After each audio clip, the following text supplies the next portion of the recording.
à qui l'on enseigne la parole fasse part de tous ses biens à celui qui l'enseigne. Je sais que lorsque nous lisons ce verset, on va dire Seigneur, je ne suis pas d'accord avec toi. Je ne suis pas d'accord avec ce que tu viens de dire. Mais je veux bien aimé s'élever, explique-moi ce verset que cela dit. Qu'est-ce que ça veut dire, mon frère Patrick? Qu'est-ce que ça veut dire, mon frère Mélanie? Qu'est-ce que ça veut dire, ma chère? Que celui à qui l'on enseigne. Nous sommes enfants de Dieu. Nous parlons la parole de Dieu. Mais il faut rester sur le point. Ce n'est pas seulement enseigner béni, mais pas seulement aimer vous les uns les autres, mais il y a des règles à respecter. Il y a des principes à respecter de la parole pour avoir la vie éternelle. C'est obéir. L'homme de Dieu qui nous enseigne, il sait le pourquoi il nous ramène de cette dimension de la parole. Que celui à qui l'on acquis la parole fasse part de tous ses biens à celui qui l'enseigne. Ça veut dire quoi? La réponse, elle est l'autre. Les jeunes, la réponse, elle est l'autre. Personne ne répond. Qui veut me à qui? Qui enseigne? À qui on enseigne la parole? Pardon, mon frère Bernard? À celui qui sont là. Mais qu'est-ce qu'il doit faire? Celui qui écoute. C'est une grande responsabilité d'enseigner la parole de Dieu. C'est une grande responsabilité de porter la bonne nouvelle aux enfants de Dieu. Mais celui qui apporte la bonne nouvelle, la Bible dit doit être béni par qui? Par celui qui écoute. Continuez le verset 7. Oh, vous n'allez pas souvent dans ces livres-là, je sais. Parce que depuis on voit partager, donner, on ne comprend pas. Pourquoi donner au pasteur? Pourquoi donner au prédicateur? Pourquoi prendre soin de l'autre? Vous savez pourquoi l'apôtre Paul enseigne comme ça? Si nous voulons manger de bonnes nourritures, l'homme de Dieu doit prendre son temps devant le Seigneur. Il faut qu'il demande au Saint-Esprit. Éclaire-moi, donne-moi la parole, donne-moi la nourriture solide pour le peuple. Mais un homme de Dieu qui court tous les jours dans le travail, un homme de Dieu qui n'a pas de temps pour prier, qu'est-ce qu'il emmène dans l'église? C'est l'onction qu'il va ramener dans l'église. Mais il va ramener la fatigue. Quelle révélation qu'il aura? Il va donner la révélation, ce qu'il a entendu dire. Non parce que l'Esprit de Dieu lui a dit. On vient lui raconter. Mais il ne va pas rester comme Moïse devant l'Éternel. Il faut le temps devant Dieu, mes bien-aimés, pour annoncer les oracles de Dieu. Il faut du temps de la prière. Il faut du temps de la parole. Il faut chercher. Il faut dire, Saint-Esprit, éclaire-moi. Dis-moi ce que tu veux dire à son père. Ne vous y trompez pas. Pas tromper corps. Un créole. Pas tromper corps. Pas tromper corps. La Bible nous dit souvent, nous trompons nous-mêmes. On ne se moque pas de Dieu. Personne n'est capable de se moquer de Dieu. Ta tête ou quoi? Lève-moi la peine avec ta tête. Si tu es moqué de la parole de Dieu, tu écoutes avant. C'est qu'un homme aura sémé, il le mentionnera aussi. Ce que tu as sémé, si tu as sémé la laitue, tu ne vas pas récolter la chine. Dans ta vie, savoir s'aimer la bonne semence pour récolter la bonne semence. Alléluia. Ça me fait plaisir lorsque j'ai parlé de l'homme de Dieu qui s'appelait Samuel, monsieur Samuel, qui aimait David. Nous voyons même après la mort de David, les enfants de Samuel étaient bénis. Parce que Samuel a sémé une bonne semence d'amitié pour David. Samuel aimait David. Les enfants de Samuel a été vraiment bénis. On a donné le terrain, on a donné l'argent après. Alléluia. Son ennemi Saïd. Parce que Samuel a sémé la bonne semence. Mais bien aimé, continue à s'aimer la bonne sémence. Continuez le verset 8. Celui qui sème pour sa chair. Vous avez vu ça, papa? La colère, les paroles de jeunesse, les mots, les filles, on sème. Non, mais bien aimé, n'oubliez pas. on doit s'aimer la bonne semence. Je vous conseille ce matin,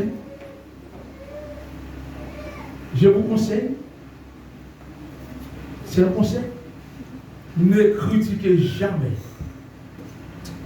un parent qui a des enfants qui lui donnent des problèmes. Tes enfants sont petits.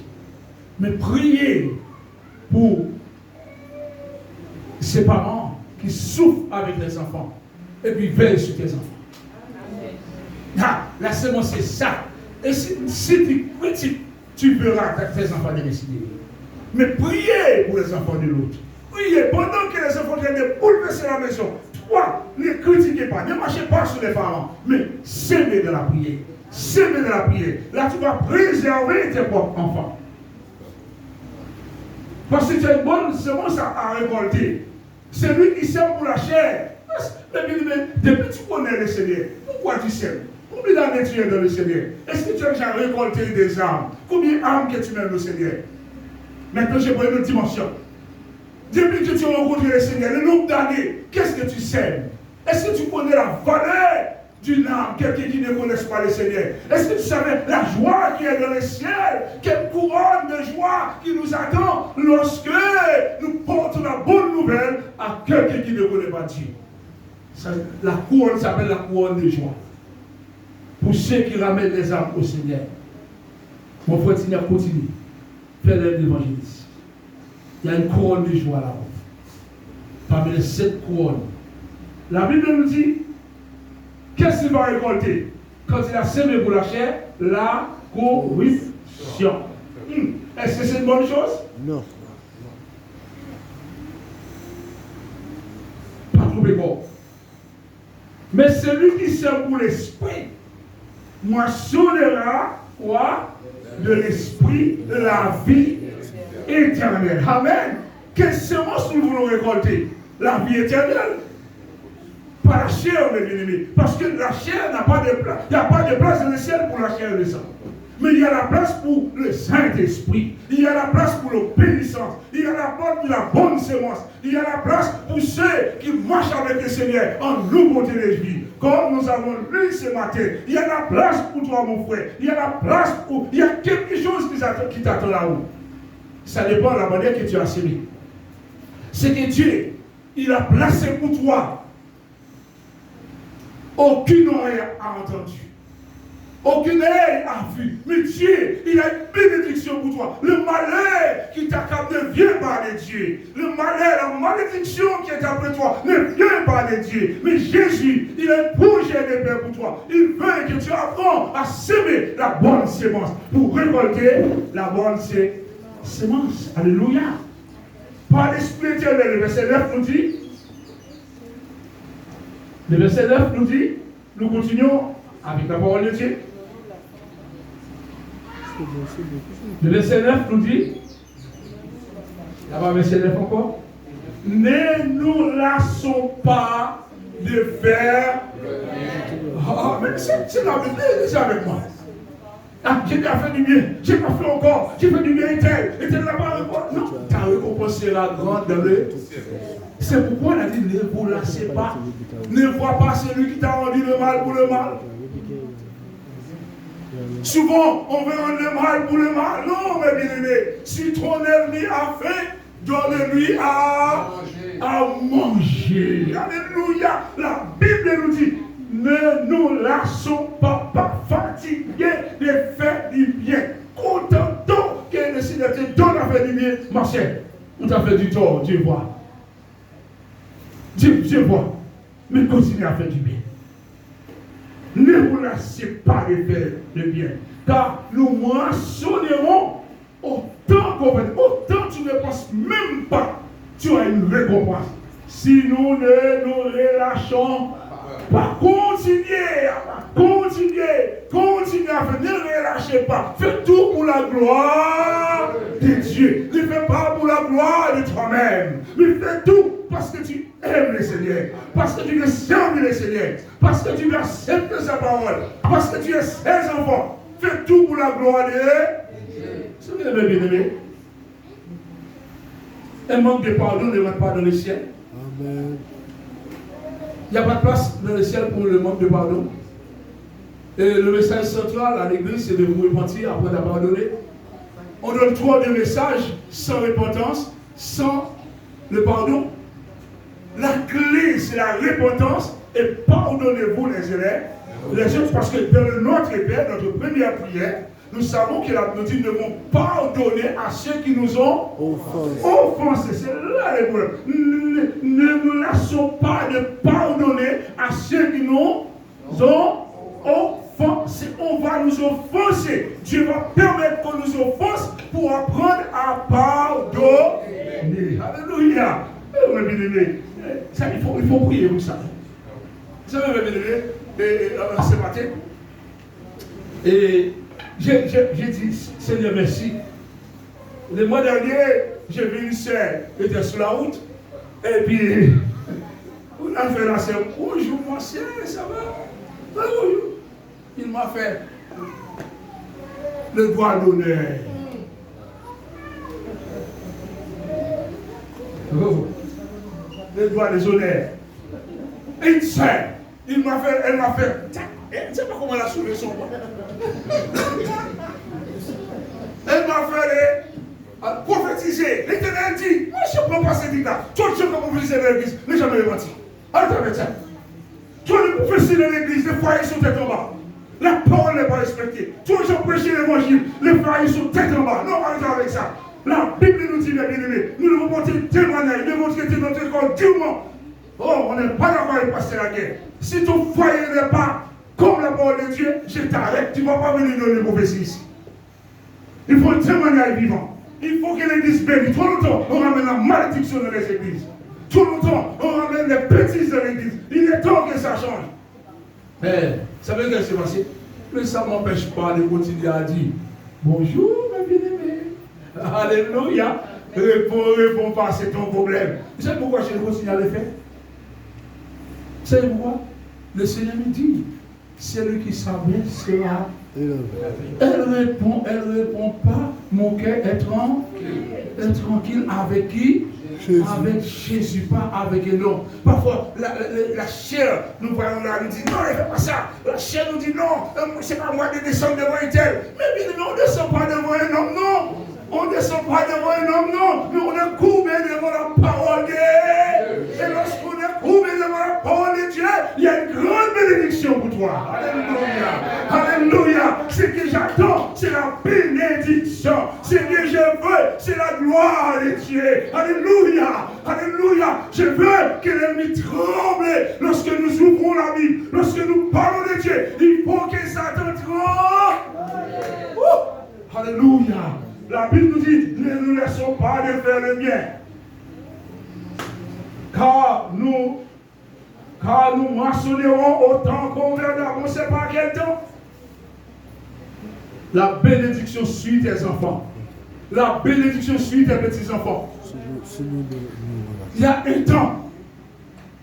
Il y a quelqu'un qui va dire, ce n'est pas les enfants de monsieur Etienne qui est là. Ce n'est pas les enfants de madame Etienne qui est là. Oh, madame Etienne était tellement bien. On va faire du bien à ses enfants. On ne sait pas quel temps l'église, mais je vous ramène de la parole ce matin. À moissonner la bonne semence. Si nous ne nous relâchons pas. Et le verset 10 nous dit quoi? Alléluia. Le verset 10 nous dit quoi? Ensemble. Le verset 10 nous dit quoi? L'église ensemble. Encore. Alors, encore. Il y a le virgule. Attention. Attention. Portez attention. Qu'est-ce que la Bible nous dit?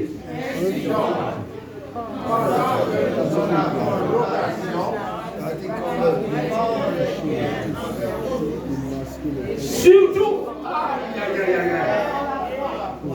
Oh, il ne m'a pas dit parce que l'autre ne dit pas bonjour. Il ne m'a pas dit parce que l'autre te parle mal. Il ne m'a pas dit parce que l'autre est mauvais contre toi. Mais il m'a dit, oh, alléluia, alléluia. La Bible nous dit, je dois obéir à Dieu bien à l'homme. Oui, à mon Dieu, c'est oui. Amen. Oui, à mon Dieu, c'est oui. C'est fini. Quand Dieu dit oui pour toi, il ne peut fermer cette porte. Amen. Si Dieu dit oui pour toi, bien que tu marches de l'obéissance, Dieu va toujours dire oui pour toi. N'aie pas peur ce matin. N'aie pas peur ce matin. Marchez avec ta tête haute. Alléluia. Et marchez comme un grand devant. Le Seigneur, il peut te rendre grand devant l'ennemi, quel que soit le moment. Et sinon, pendant que nous avons l'occasion, quelle occasion? Nous ne sommes pas encore morts, non? On n'est pas encore dans le cercueil, non? Pendant que nous avons l'occasion, pendant que nous sommes vivants, ça veut dire pratiquez-le bien. Parce que celui qui est mort ne peut pas pratiquer le bien. Ah, j'ai bien dit, c'est sûr. Celui qui est dans le cercueil ne peut pas pratiquer le Alléluia. Mais le bien, c'est celui qui est vivant qui peut pratiquer le bien. Pendant que nous avons cette occasion, tu ne sais pas comment demain sera pour toi. Tu ne sais pas est-ce que tu verras le Messie Dieu. Tu ne sais pas est-ce que tu verras ce soir. Mais pendant que tu as cette occasion, tu as la vie de Christ en toi. Pendant que tu es béni, Dieu te dit ce matin, pratiquons le bien envers tout et surtout envers les frères. Combien c'est important. Combien c'est important. Plusieurs bienfaits nous sont garantis. Si nous continuons à s'aimer la semence de la parole de Dieu, plusieurs bienfaits sont. Nous avons des garanties de la parole de Dieu dans notre vie. Voici quelques-unes des bénédictions que la parole de Dieu nous apportera dans notre vie. Il y a tant de bénédictions, mais je vais donner deux et je vais conclure au nom de Jésus. Jacques 1er verset 27. Mettez, on avait la cette scène, c'est pour cela on est un peu tranquille avec le Seigneur. Jacques chapitre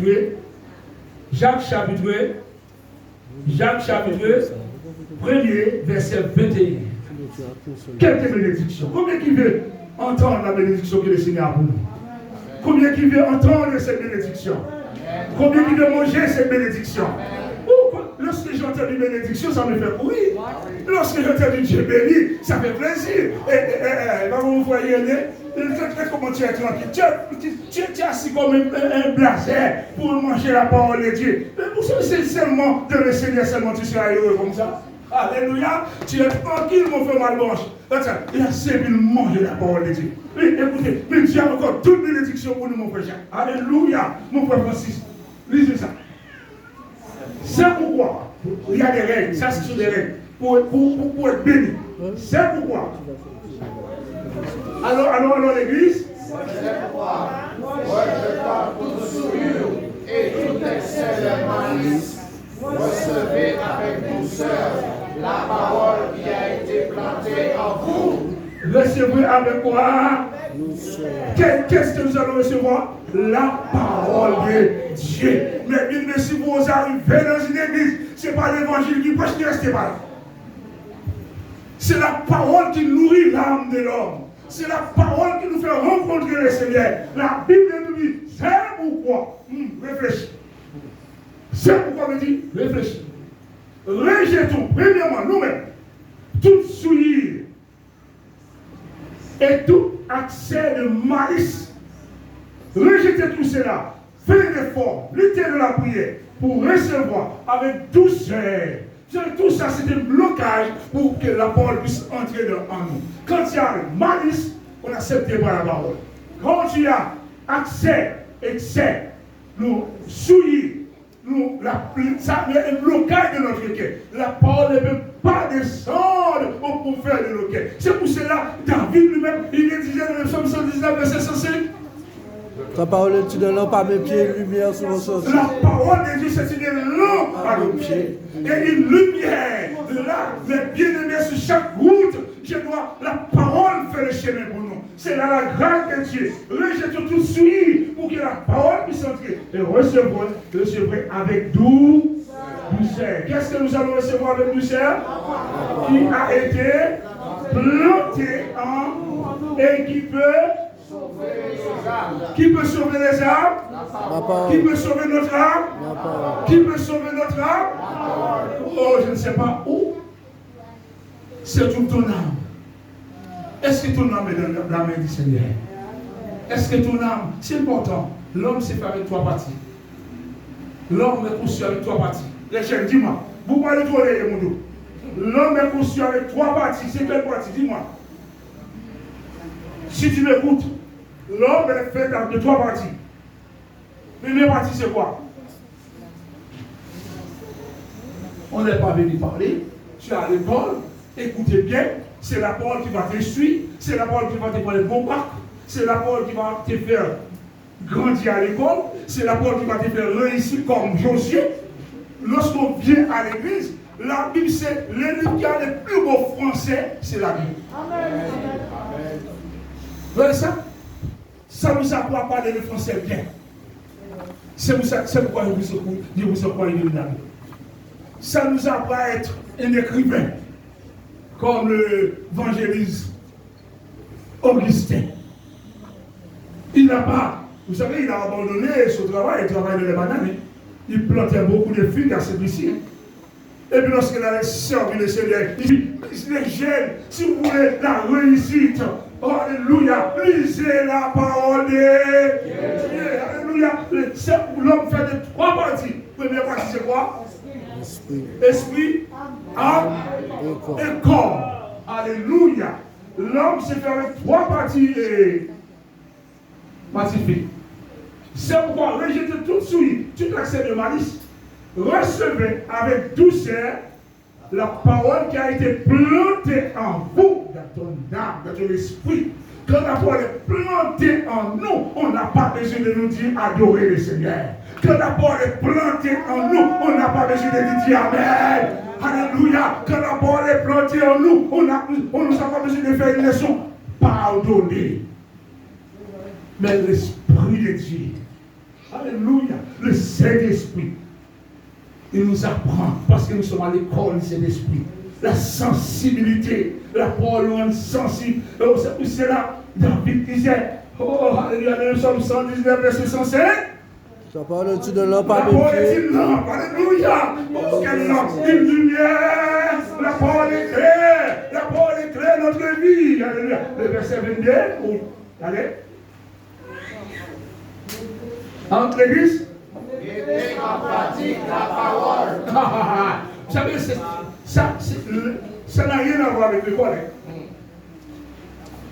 Mettez en pratique la parole. Alléluia. Nous devons mettre la parole en pratique. Comment pratiquer? Ton examen sera bientôt. L'examen de chaque chrétien sera notre épreuve. Mais si tu n'as pas mis la parole en pratique, au jour de l'examen, tu vas échouer. Un jour, tu ne seras pas rose. Tu vas nous passer des tests, des moments difficiles. C'est pour voir est-ce qu'on avait bien compris la parole de Dieu. Mettez en pratique la parole de Dieu. Est-ce que sur le lit écrit, non? Depuis tu as l'oreille pour entendre. Heureux celui qui a l'oreille pour entendre. Mettez la parole de Dieu en pratique. Et ne vous bornez pas à l'écouter. En vous trompant vous-même par des faux raisonnements. Ne raisonnez jamais avec la parole de Dieu. Mais ça va? Je le dis. Soyez bon élève. Soyez bon élève. Je le répète. Souvent, quand les témoins de Jéhovah passent chez nous, on ne connaît pas la parole, ils nous tournent tête en bas. On ne sait pas si on a Jésus, on ne sait pas si on a Jéhovah, on ne sait pas si on est. Parce qu'on n'est pas habité de la parole de Dieu. Vous savez, moi je l'ai dit, Jéhovah n'est pas Dieu. Amen. C'est un titre. Abraham a donné le lien, le nom de Jéhovah. Mais l'Éternel lui a dit, il s'appelle comment? Je suis. Amen. Alléluia, gloire à Dieu. Voici la vérité. Voici la vérité. De Genèse. Amen. La Bible nous dit, l'Éternel lui-même, on a dit, quel est ton nom? Qu'est-ce qu'il a répondu? Je suis. Alléluia. Il n'a pas dit, j'appelle Jéhovah. Jéhovah, c'était un lien, un type d'élévation. Abraham a donné lorsque Dieu a béni Isaac. Mais Isaac a été béni à cause de la bénédiction d'Isaac. Nous sommes bénis parce qu'Isaac était obéissant. Il a levé Dieu. Il a donné Dieu la grandeur. Le Dieu s'appelle Jéhovah J. Alléluia. Le Dieu s'appelle Jéhovah J. Mais il faut avoir la connaissance pour connaître ça. C'est vrai. Mais ce manque de connaissance. On est là, on n'arrive pas à parler. Les témoins nous a donné, on nous a pas de poule, nous a donné. Jusqu'à ce qu'on dit, mais est-ce que Jésus existe? C'est ça. Tu es baptisé au nom du Père et du Fils et de l'Esprit. Tu servis Jésus, tu entends tellement, tu as dit, parce que tu ne connais pas la parole. Ta parole, tu n'as pas pratiqué l'évangile. La Bible ne vous bornez pas à l'écouter. En vous trompant, vous, même pas des faux raisonnement. Le verset 23 nous dit, allez, le verset 23 nous dit, nous avançons ensemble l'église. On va terminer le verset. Car si quelqu'un écoute la parole et ne la met pas en pratique, il est semblable à un homme qui regarde son miroir son visage naturel. Et qui après cette regarder s'en va et oublie aussitôt quel il était. C'est pourquoi il y a tant de chrétiens qui abandonnent Jésus. Ce n'est pas l'église qui a abandonné. Abandonne l'église, abandonne celui. Parce que tu es l'église, n'abandonne jamais Jésus. Amen. Jamais abandonner Jésus pour un homme, pour une femme. Tu dis c'est le moment, c'est pas parce que mon mari est parti, et puis j'abandonne Jésus, et bien tu n'étais jamais marié avec Jésus. C'est pas parce que ta femme est partie, tu abandonnes le Seigneur, tu n'avais jamais converti. Tu n'as pas compris l'évangile. Quand tu as embrassé Jésus, tu l'as embrassé pour le temps et l'éternité. Et qui après s'être regardé, il s'en va et oublié quel il était. Pourquoi? Regardez, continue encore le verset 23 avant. Mais celui qui aura plongé le regard dans la parole parfaite, la loi, restez yeux au noir dans le matin, midi et soir. La parole de la loi, c'est ça. Mais celui qui aura plongé son regard, alléluia, pas sous et pas un homme. Abraham partit sans savoir où il a. Son regard était fixé sur le ciel, sur la parole de. Abraham est parti sans savoir où il allait parce qu'il a écouté la voix de l'Éternel. L'Éternel dit Abraham, laisse ton pays, laisse ta patrie, prends ta famille, va-t'en. Abraham, ça c'est du pour moi. Mais Abraham écoutait la parole de Dieu. Mais c'est lui qui aura plongé le regard dans la loi parfaite. La loi de la liberté qui aura persévéré. Attention, j'ai touché un peu fort cette semaine. Il y a la fidélité, il y a la persévérance. Amen. Souvent, on nous dit d'être fidèle dans l'église. Non, il n'est pas vrai. D'être fidèle avec Dieu. Amen. Parce que Dieu, il est fidèle envers nous. D'être fidèle dans la parole de Dieu. D'être fidèle dans l'amour de Dieu. Et quand on est fidèle avec Dieu, comme lui, il est fidèle, l'Esprit de Dieu qui est en nous pousse à persévérer. Amen. Alléluia. Acclamons le Seigneur. Alléluia. Alléluia. La persévérance, c'est la fidélité. Mais c'est ta fidélité, c'est une relation entre toi et ton Dieu. Tu es couché sur ton lit, tu parles à ton Dieu.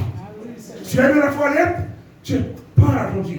Tu es dans la voiture, tu ouvres ton portable, tu es en train de lire la Bible. Ça, c'est la fidélité, mes bien-aimés. Tu es fidèle avec ton Dieu. Jamais j'abandonnerai ce Dieu-là. Parce que j'ai plongé mon regard dans la loi parfaite, la loi de la liberté. Ah, aujourd'hui, les chrétiens, plutôt subir l'évangile que de vivre l'évangile. On nous a fait tellement subir l'évangile, on abandonne la foi. On n'est pas appelé pour subir l'évangile, mais on est appelé pour vivre l'évangile. Alléluia. On met un joug sous nos coups. Il est temps que ce joug tombe au nom de Jésus. Et servir le Seigneur avec foi et détermination, avec persévérance. Il persévérait. Oh, alléluia, dans Actes, comment il persévérait? Tous les jours. Tous les jours, c'était la persévérance, c'était pas la fidélité. Ils étaient fidèles à Dieu. L'Esprit de Dieu les poussait à persévérer dans l'amour fraternel. Allons terminer avec ça. Et qui aura persévéré, n'étant pas un auditeur, il n'était pas assis là comme il regarde le football ou le feuilleton, l'amour, comme on dit, l'amour et beauté. Gloire et beauté. Beaucoup de femmes mariées sur le mot l'amour et beauté, quand il est marié, il comprend que l'amour et beauté c'est le mariage. N'allez pas faire un copain sur l'amour et beauté pour caresser mon nom. Beaucoup échoué parce qu'ils se sont fiancés ou fait un copain. Il y a tellement l'amour, gloire et beauté. Il croyait qu'il y a la gloire vraiment dedans. Il croyait qu'il y a l'amour dedans. Et puis devant, il était échoué. Quand il voyait ses gloires, ses épines, ses problèmes. On prend le mariage, on mélange le mariage avec amour, gloire et beauté. La Bible nous dit, nous devons jeter nos regards sur la parole de Dieu, la parole de la liberté, et qui aura persévéré, n'étant pas un auditeur, oublie, quel que soit le combat, dit, je sais que Dieu sait donner un mari, Dieu sait donner une femme, Dieu sait donner mon fiancé. Alléluia. Pas mettre copain là-dedans. Si vous mettez copain là-dedans, c'est parce que Dieu va dans les paroles là. Mais c'est mettant à l'aile, celui-là sera heureux comme Josué, dans tout ce qu'il entreprend. Que Dieu